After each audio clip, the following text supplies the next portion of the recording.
We have a very important issue facing us in this election. Our next representative will be tasked with some important decisions on day one. We just finished the petition process. During the past 2 months, I've literally knocked on thousands of doors from every corner of the district. The single biggest question I was asked was, where do you stand on the hospital?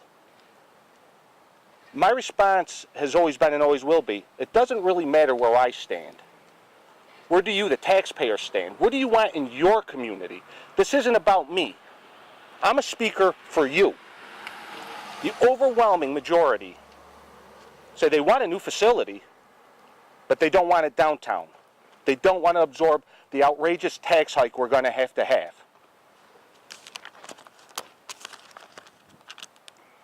Despite this, we're seeing the establishment and select few politicians continue to intimidate the people and fight against the public input. They've called these people idiots, and emails have proven that this was never a decision made by the politicians from day one. This is outrageous. This is your community. You need to have a say in it. That's why today I stand here to announce that I will absolutely oppose the downtown site and fight against the thuggish political tactics to make sure that we build this new hospital right here at St. Luke's where it belongs, where you the people want it. We're standing here today at the Utica Business Park. This was the brainchild of the same economic development chief that is today pushing to disrupt our historical downtown and further destroy the business park by taking businesses out of the business park.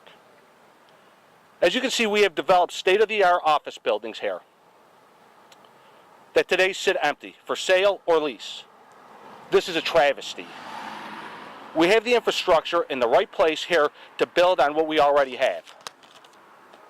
We've seen the record on real estate speculation.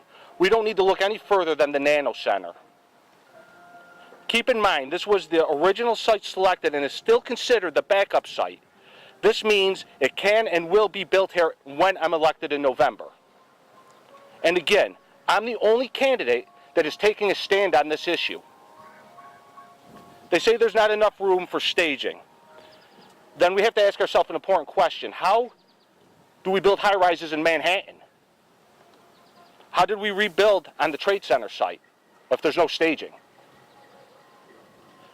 What people are hoping, or the powers that be are hoping, is that this goes unchecked and nobody questions it.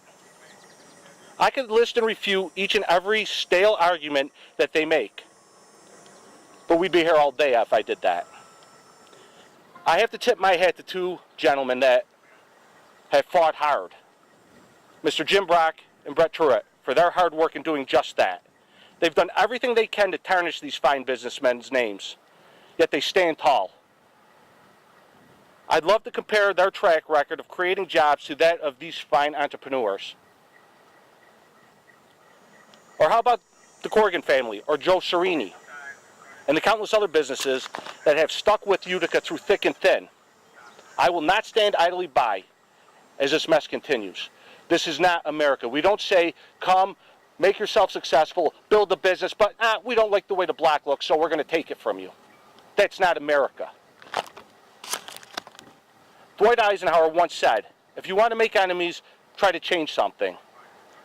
Well, I didn't get in this race to make friends. I'm here to change the culture of corruption in Albany and the politics as usual here in the Mohawk Valley. The time has come for bold leadership and leaders that take a stand. And that starts right here, right now, with us. As a medical professional myself, I challenge anyone to debate me publicly on this issue.